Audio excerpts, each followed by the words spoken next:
jërëjëf mbokk auditeur rajo Sun Afrique ak fole mën a toll ci jamono ji di wax li nga xam ne moo di rajo Sun Afrique daf ñu rek lu dul bëgg leen ci xol bi ba tey ñëw ak yéen ci maanaam waxtaan yoo xam ne dina am solo lool tey ñu nar cee ànd ak ki nga xam ne nii mooy suñu grand Lamine Sall ci loo xam ne nii made in Sénégal lay doon. mais balaa boobu rek damay dem def benn aajo c'est dina wax ne fii ba 5 heures du matin émission ànd surtout pas rater beaucoup de surprises bien sûr grand texte dina ñëw bien sûr comment dirais-je doomu baay dina taxaw mais li ci des yëpp ay surprise lay doon parce que xam nga ne rajo Sun Afrique l'âge ndaw dafa bëri fem loolu la yàlla dogal ci ñun ñu koy nangu di leen bëggee rajo Sun Afrique ay wolof ñoo koy déglu dina nekk lu am solo kon ñu fay bi li des fa tegeel grand bi foog ma xaar parce que Brahma ñëw ak grand Lamine ñu war waxtaanee lu am solo mais comme nañ ko xamee addina moo demee noonu bu ñu nekkee ci bànneex ñi ngi ci naqar rajo Sun Afrique ñëpp lañ fi nekkal c'est important mais ñu ngi grand Lamine ñu ngi dund jamono yu metti quoi jamono yoo xam ne nii comme ni ko grand bi waxee am na ñoo xam ne nii dégg nga maam damuñu duñu bàyyi kuy dam soxor nañ ñetti nañ maa ko wax doy na war c'est fii lañ ko waxee ci rajo Sun Afrique na nit ñi ànd ak dal c'est xam ne yàlla pare na démb na nit ñi ànd ak dal c'est xam ne yàlla pare na démb ñëw ak woy bi dalu ginnaaw après nag ñëw ak grand Lamine ñu war a waxtaanee made in Sénégal dana nekk lu am solo li ma war a wax bëri na xam naa tey damay seral ba semaine prochaine ma am nu ma def ak ñenn ci ñi nga xam ne nii ba tey pare wu ñu déggu pare wu ñoo xam fi nga xam ne nii it's like we say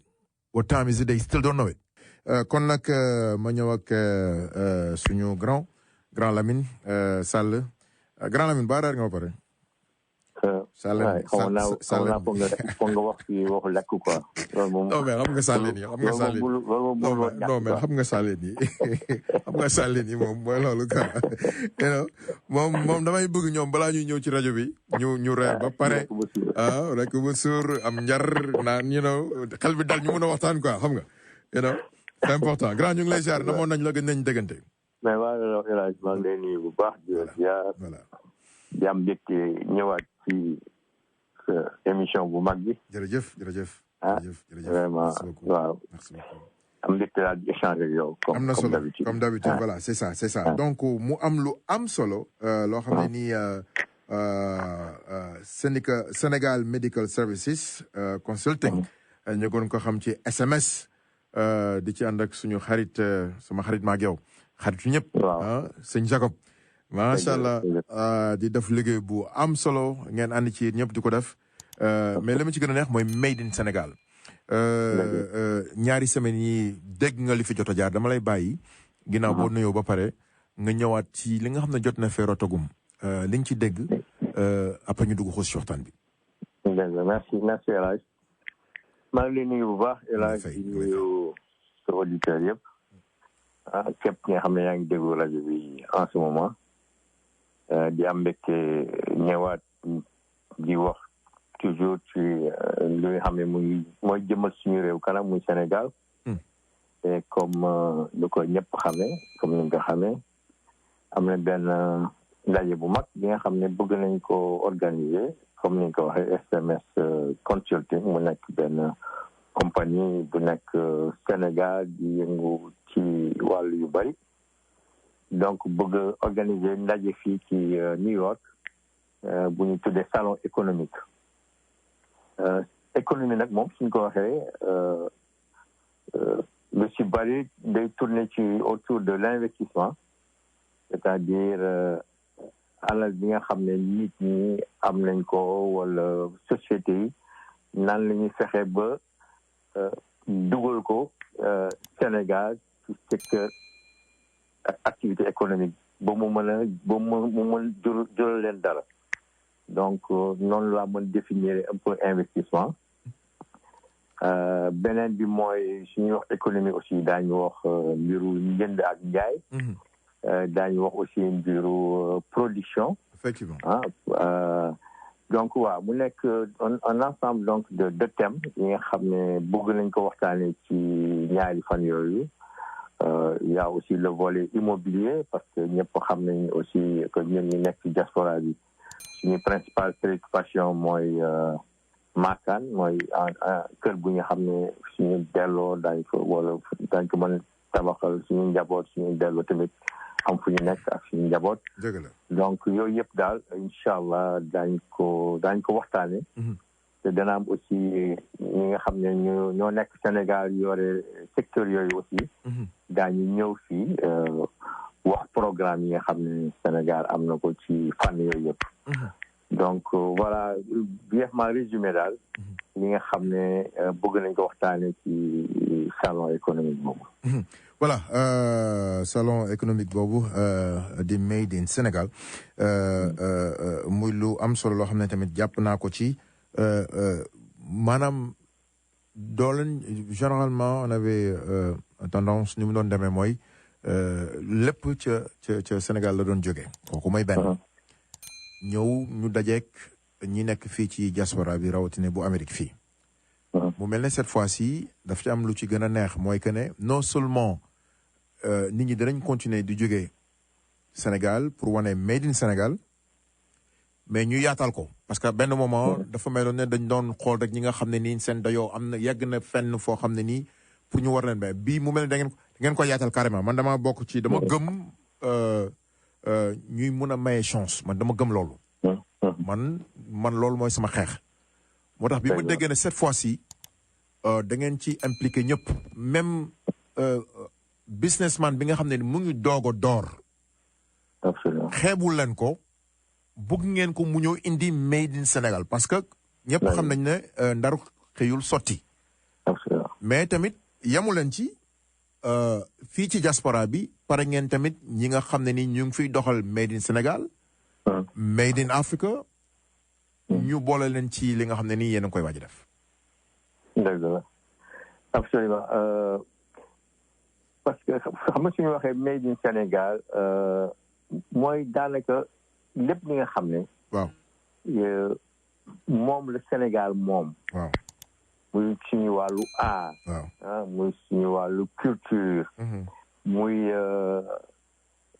richesse bi nga xam ne moo nekk ci réew ma. que ñun doomu Sénégal war ko mën a exploiter war ko mën a exporter war ko mën a woon àddina bi yëpp lu mel ni suñu couture par exemple parce que ñëpp xam nañu la couture sénégalaise la mode sénégalaise quand même c'est quelque chose bi nga xam ne mën nañ ko exporter que mën na am place sur la mode internationale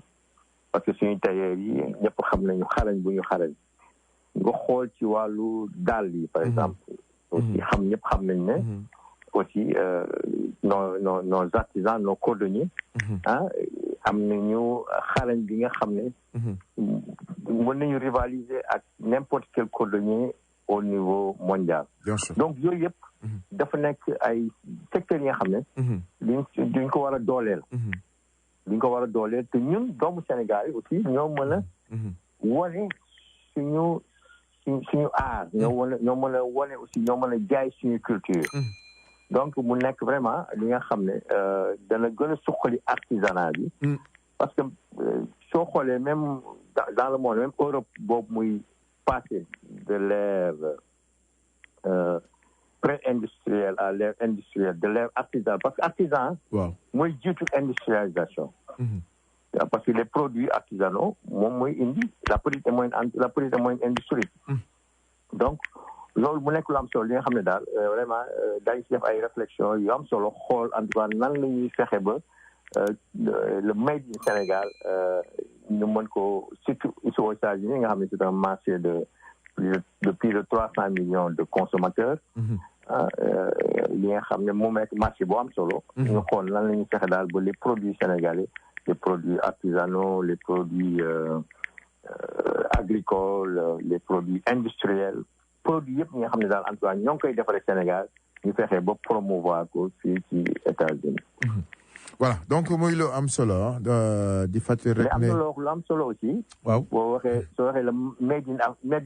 in Africa. parce que xam naa te panafricanisme. xam naa ne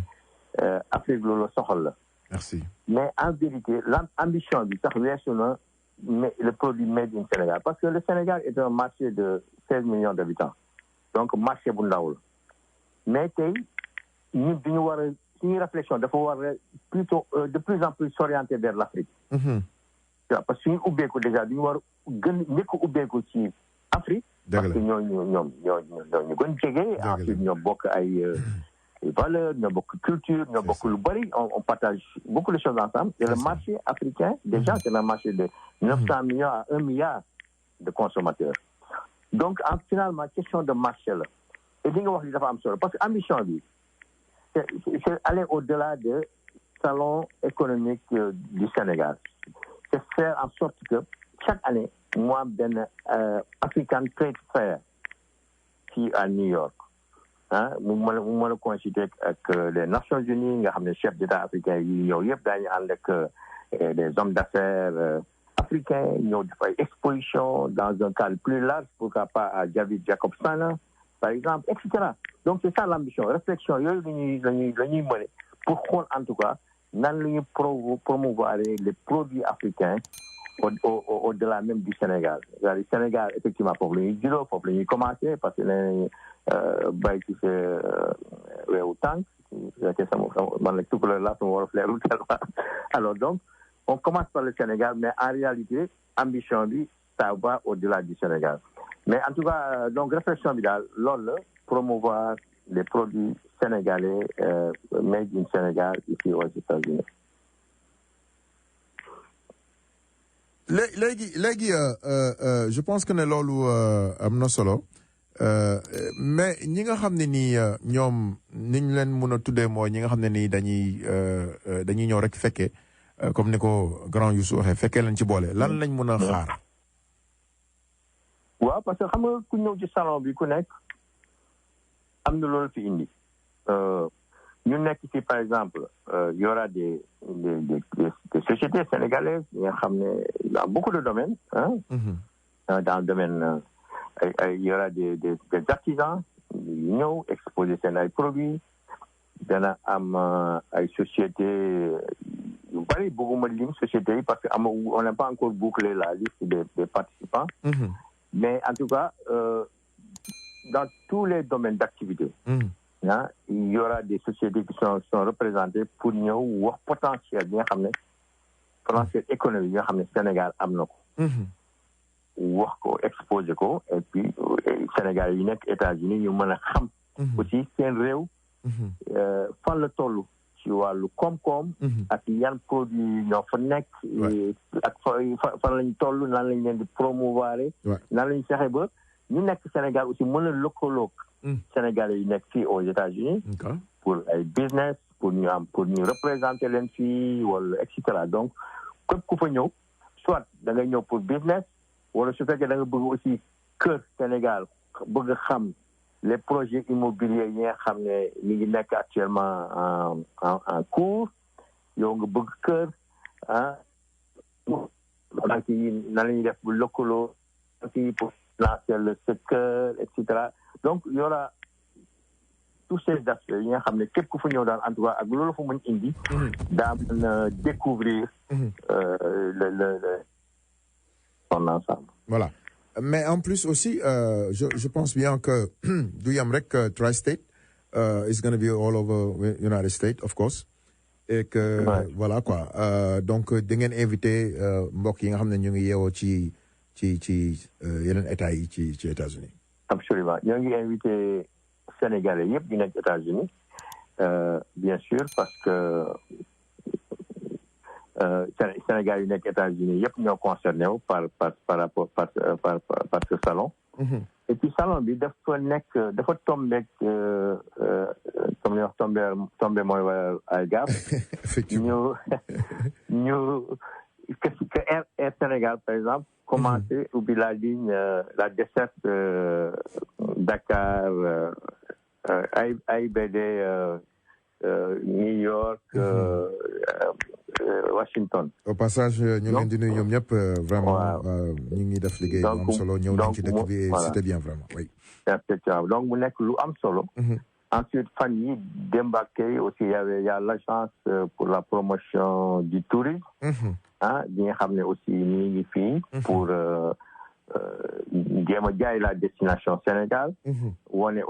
aussi potentiel touristique. Est-ce que mun nañ am yaakaar ne SMS dinañ liggéey ak ñoom wala dañ leen gunge? Oui. Déjà on a partenariat. On a rencontré le directeur général de l'agence,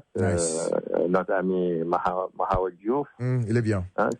Donc vraiment mu nekk xale bu dynamique. borom Fatick mu ne ko borom Fatick. Voilà borom Sine Saloum voilà. Voilà donc bon ñoo ngi réfléchir ensemble parce que xam nga ku nekk da nga dafa jàppee ci foo war a jàpp rek réew mi dana dox. waaw ku nekk daal na fexe ba indi sa contribution. C'est ça contribution réew mi. C'est ça donc je crois que loolu moo am solo. waaw. voilà loolu mooy li nga xam ne nii comme ni nga ko waxee mooy li am solo mais tamit wax nga wax ju am solo partenariat bi nga xam ne nii ñu mel ne wax nga ko léegi Air Sénégal wax dëgg yàlla mu nekk une fierté. nekk na loo xam ne nii ñëpp ci kontaan mais xam naa dinañ ci gën a ñëw leeral ko Grand Lamine comme nañ koy defee toujours rek mooy wàllu santé dafa am solo c'est ci biir li nga xam ne nii mooy tur bi wax naa ko léegi da nga ciy gis santé mu nekk loo xam ne nii nag ñu wax ko si dund wàllu santé ca Afrique rawatina ci Sénégal wala su ma nee ca Sénégal un peu partout en Afrique nekk na lu xaw a tumuranke est-ce que ci ñaari fan yooyu am na loo xam ne nii yéen a ngi koy pare jëmale ko ci wàllu santé donte sama doom baay semaine dernière bu mu duggee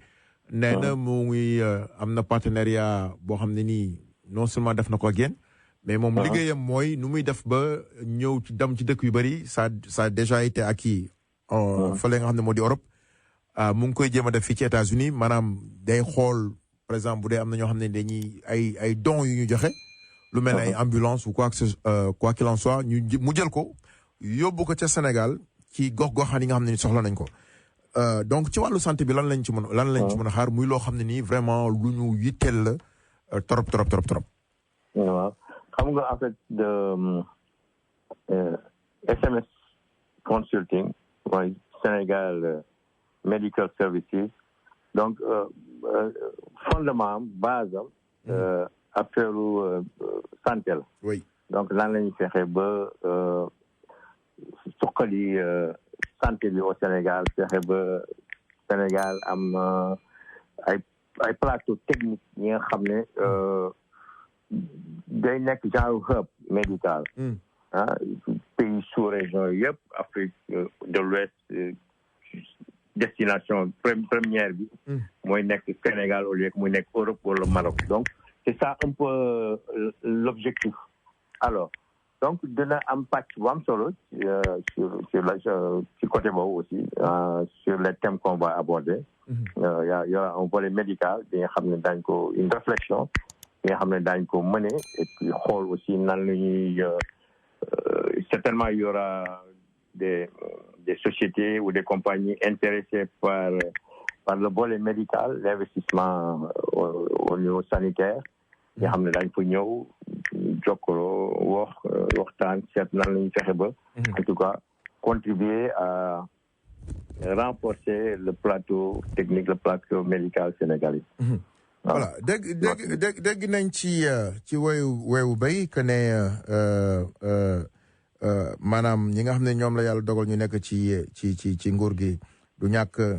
danañ ci ñëw c'est muy loo xam ne lu ñu war a rafetlu la koy waral mooy danañ mun a wax ñoom ñu dégg mais loolu danañ ci ñëw ci kanam parce que lu am solo la ci kaw bu ñuy wax ñu ngi dégg mais nga may ma rek ma dem ak publicité bi ñëwaat ak yow incha allah. D'accord. Voilà, je le disais tantôt muy lu am solo bu dee suñuy état li ñuy wax ñu ngi koy déglu du doon leneen lu njëriñ si ñoom mais ñu wax ko si dund le malheur mooy que ne li ci gën a bëri day dugg ci nopp yi dem ci nopp yële c'est ci li ma ko comme ni ma ko waxee sànq mooy dégg nañ ci weewu béy que ne du ñàkk ñenn si ñoom danañ fekkee waxtaan boobu est-ce que war nañ mun a yaakaar lan lañ mun a xaar ci SMS jëmale ko ci état bi ñu mun a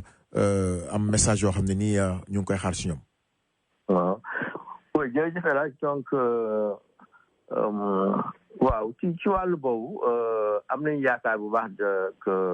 dana am ay autorités au Sénégal yi fi nekk jamono yooyu et que am nañu yaakaar bu baax aussi que daañu participer ci salon bi et pourquoi pas même le président de la République. pourquoi pas donc lañ bi permet. En tout cas lu ma xam mooy ñoo ngi liggéey en pleine intelligence avec le consul. Mon frère Nangan Ndaw vraiment moo ci mu nekk xam ku compétent vraiment ouvert dynamique ku bëgg Sénégal et puis ku jàppale en tout cas initiative yëpp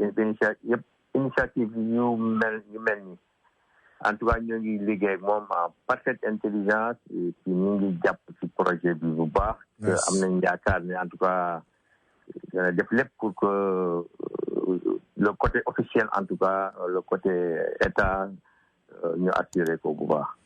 comme moom ni mu koy faral di waxee rek loolu mooy liggéeyam donc on pense que ne voilà loolu comme ni ngeen ko waxee noonu la fay demee. mais comme je disais tantôt rek dañu am exemple et ça se passe toujours comme ça ce qui est malheureux. mooy que ne saa su et puis de 5 heures à présent comme ni ma ko yàgg waxee bu ñu ñëwee ñu wax ak ñoom ci loo xam ne ni njëriñ la ci gën a bëri mooy day delluwaat dugg ci tiroir yi ñu fàtte. lu mel noonu lan lañ ci mun a xaar ak SMS consulting ci yoon bi. dëgg la xam nga en fait projet yi et puis finalité bi en réalité du état bi finalement mais c'est plutôt les acteurs les Sénégalais acteurs économiques yi hommes d'affaires yi mais accompagnement de l'état soxla nañ ko ci non c'est sûr état bi il faut mu créer atmosphère bi nga xam ne très important ku bëgg investir dañ ko yombalal et cetera mais xam nga c'est le made in Afrique quand on dit made in Sénégal oui ce sont nos matières premières yi nga xam ne diñ leen war a valoriser c'est-à-dire def ci ba ñu tuddee valeur ajoutée parce que loolu mooy suqali réew parce que diñu war a bàyyi di exporter de plus en plus suñu ay matières premières jéem leen valoriser sur place def ci valeur ajoutée boobu mooy indi koom-koom réew mi mais suñu jëlee ay matières premières exporté ko fu ñu koy exporté ñu transformé ko ñëw di ñu ko jaayaat loolu lañ Senghor doon tuddee détérioration des termes de l'échange donc finalement on n'y gagne rien du tout on perd plutôt au change alors que suñu matières premières ñu leen di transformé sur place localement par exporter leen à partir de ce moment loolu mooy tax suñu balance commerciale nekk excédentaire loolu mooy indi koom ci réew donc réflexion bi loolu la en fait mais du état bi mooy def loolu mais état bi effectivement moo war a faciliter moo war a mettre le cadre macroéconomique bi nga xam ne et microéconomique aussi bi nga xam ne dana faciliter loolu voilà am nañ yaakaar bu baax ne dañ ci état bi dañ ci taxaw bu baax am nañ ci yaakaar bu baax. voilà am nañ ci yaakaar bu baax donc yéen a ko déggandoo mu nar a nekk loo xam ne nii luy am solo la donc. grand Lamine dama lay bàyyi nga ñëwaat ci ñaari fan yooyu. ci date bi. et puis vraiment mbokk yi nga xam ne ñu ngi déglu un peu partout ci États-Unis d'Amérique ak un peu partout dans le monde ñu préparé ko bu baax a baax ndax ñëpp xam nañ ne bon du Covid. xëy na am na dëkk yu bëri yu tëju mais en tout cas États-Unis d'Amérique ñun moom ñu ngi dégg jàmm mun naa ko tuddee noonu. parce que léegi nit ñi commencé nañ di activités yaa ngi bëri nit ñi ñu ngi jël vaccin yi donc événement yi war na mun a nekk mu nar a nekk lu am solo. dëgg jërëjëf ci programme bi donc ñaari fan la 22 et 23 septembre incha allah. donc c'est dans quelques jours. Oui, exactement. Dans quelques jours. Au 5 plutôt. Voilà. Donc, il y a le meilleur. Amin. Amin, ya Rabbi. Programme, donc, premier jour, il y aura donc accueil de délégations, installation. Nous avons dit stand pour exposer. Comment y installer où. Et puis il y aura une communication sur différents thèmes, sur de l'investissement, comme nous l'avons dit, comment exporter, comment importer les produits sénégalais, et puis comment exporter aussi, voilà. Parce que puis, ce qu'on appelle l'AGOA aussi, c'est l'African Growth opportunité ak quelque chose comme ça bi nga xam ne dafa yombalal produit yenn pays africains yi pour que ñu dugg fii ci marché américain bi te duñu fay ay taxes ak ay frais douaniers donc loolu mu nekk aussi opportunité yi nga xam ne il faut que ñu waxtaane ko pour que nit ñi xam ñi ay exportateurs sénégalais yi nga xam ne ñu bëgg exporter vers les États-Unis xam aussi opportunité yi nga xam ne am na fii ci États-Unis koy offrir pays yu mel ne le Sénégal donc yooyu tamit daañu ko waxtaane et puis voilà le deuxième jour il y aura benn ay BNB c'est-à-dire que ñi nga xam ne bëgg ñu jël ay contact ak homme d'affaires sénégalais yu ñëw yi ak homme d'affaires sénégalais yu ñëw yi aussi bëgg am ay contact ak homme d'affaires yu nekk fii qu'il soit sénégalais ou américain et cetera donc deuxième journée bi loolu lay nekk principalement ensuite ci ngoon bi y aura benn soirée de gala bi nga xam ne la Omar Diaw Seck bu am solo exactement suñu xarit Omar Diaw moo koy animé avec la troupe comment ça s'appelle mooy troupe boobu rek nga xam ne ni africain yëpp nga ciy fekk voilà muy la am solo voilà mu nekk vraiment troupe bu am solo et puis xam naa mi ngi koy préparé bu baax et puis vraiment day wone aussi suñu culture quoi tu vois parce que c'est toujours le made in Sénégal voilà toujours. Donc voilà ñoo ngi ciy invité en tout cas ñëpp ci soirée de gala boobu aussi nga xam ne dana am solo trop donc voilà brièvement les deux journées luñ ci nar a def ak waxtaane voilà voilà donc muy lu am solo foog naa ne comme nañ ko waxee rek mbokk yu bëre nga koy préparé c'est war a mun a ñëw ñi nekk fii ak ñi nekk Sénégal mun a ñëw vraiment fësal li nga xam ne nii mooy made in Sénégal c'est mu nekk loo xam ne nii lu ñu soxla la fi ñu toll nii comme ni nga ko waxee ci jamono ji nga xam ne nii am nañ suñu avion bopp boo xam ne nii dina ñëw at least 2 fois dans la semaine donc foog naa dina gën a yombal li nga xam ne nii yéen a ngi ko bëgg a incarner bokk ko ak diaspora bi wante tamit ñi nga xam ne nii ñoo nekk Sénégal parce que léegi boo leen ko seetloo ñu gën a bëri si ñuy may visa léegi c'était avant ay 1 an la woon wala ay 6 mois mais ak gën taa bëri na léegi bu ñu lay jox visa 10 ans la ça veut dire que ne ñu ngi lay may opportunité pour ngay ñëw ak a dem sans problème. Absolument waaw di ñëw di xool di yóbbu sa dëkk améliorer ko. Absolument bañ a ñëw toog ba far dëkk. c'est sa réew soxla la. ñun ñi nga xam ne nii yàlla dogal na li mu namm si ñun noonu la fa demee mais les Américains ils ont compris que ne comme li ngeen di def nii maanaam it's not all about coming in here and staying here for life. war ngeen mun a ñëw am loon fi jàng yóbbu ko seen réew di dama ko ñëw muy gagnant gagnant voilà ñëw nañ ci cappaandool bi mon grand ma bàyyi la rek nga ñëw ak sa dernier mot xam naa ba semaine prochaine incha allah. waaw jërëjëf El Hadj maa ngi lay remercier bu baax ci opportunité bi. et puis di woo Sénégal yëpp de façon képp ku fa ñëw moom dafa wala nga xam fa wala nga jàng fa en tout cas li nga xam ne dañ lay intéressé. donc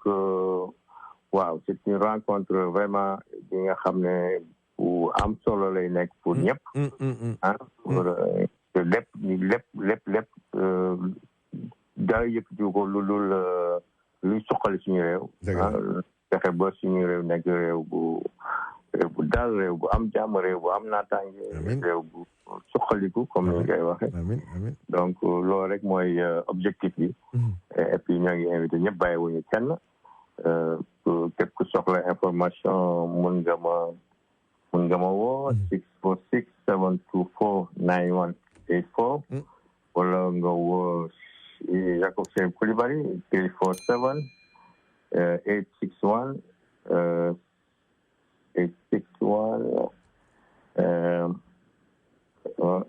numéro bi Jacob waaw donc numéro Jacob bi ñu may yore fii 9975 voilà c'est ça 861 9975 yeah 347 861 9975 yep voilà képp ku soxla information la mën nga ko woo wala nga woo ma ñu lépp loo question boo am daañu la incha allah daañu la expliquer jox la réponse yi nga xam ne moom la ñu am. jërëjëf grand Lamine di leen jaajëfee ci leadership bi muy la am solo. c'est di ñaan na ko ñëpp préparé comme ni ma ko waxee itam di ñaan yàlla lépp loo xam ne nii dañ ko fi taataan. mu dem ci nopp yoo xam ne nii nopp yu dégg lay doon pour l'intérêt du Sénégal et de l'Afrique grand ñu ngi lay jaajëfee ba beneen yoon incha allah merci beaucoup encore. voilà merci voilà donc ñooñu ñooy waa SMS consulting muy lu am solo dans la vie il faut oser c'est normal de pouvoir rêver parce que balaa ngay naam da nga fay nekk mais ñay def la tax tey ñëpp di nangu ñëpp di ci teg seen bët. mooy ñi nga xam ne dañ doon rêver bon anecdote je me rappelle mes premiers jours aux États-Unis à New York xëy na sama grand yooyu ñu ngi may dégg sama nijaay yooyu ñu dugg ci benn taxi boobu ñoom moom oto bi parce que comme ni ma ko waxee ñi fi doon njëkk ñoo ñu gën a bëri si ñoom taxi la ñuy dawal baa ñu jaay ñaari yoo fi nekkoon sama lu barke nag waaw commerce moom dafa am solo ci ku xam voilà donc je me rappelle très bien ñu ngi woon ci kaw 57e bi wala 56e je ne me rappelle plus may wax daal ba wane ne daal maanaam lu war a mën a nekk la building yi daal ay nit donc moom pourquoi pas ñun ñu am ci kenn ci gars yi ne mais yow xale bu ko sopp nga waxee wax bu demee noonu daal c'est pour juste dire que il faut rêver dans la vie bu yàlla nemmee mu nekk bu yàlla nemmul loolu ñoo xam ne yàlla namu ko mais building yi ngeen di gis fii ci New York ak un peu partout dans le monde ay nit ko moom ay jinne moomuñu ko leneen moomu ko voilà c'est juste dama ko wax pour encourager pour gën a dalal xel nit ñi wane ne c'est possible parce que yàlla lu mu nam comme ne ma ko waxee sànq ci jaam bi même bu doon tëdd nelaw danañ ko fa fekk fëgg ko ne ko jógal mu jóg ñu ne ko solasee daal mu solee daalam dox ci mbedd bi am benn waaye mu dajal mu ne ko moom maa ngi lay wër boobu léegi maa ngi lay wër mu ne ko la dama am benn contrat boo xam ne yaa ko moom c'est bés bu nekk mu wane boppam ku weddi laajal ma waajoo yi nga xam ne nii 2 years ago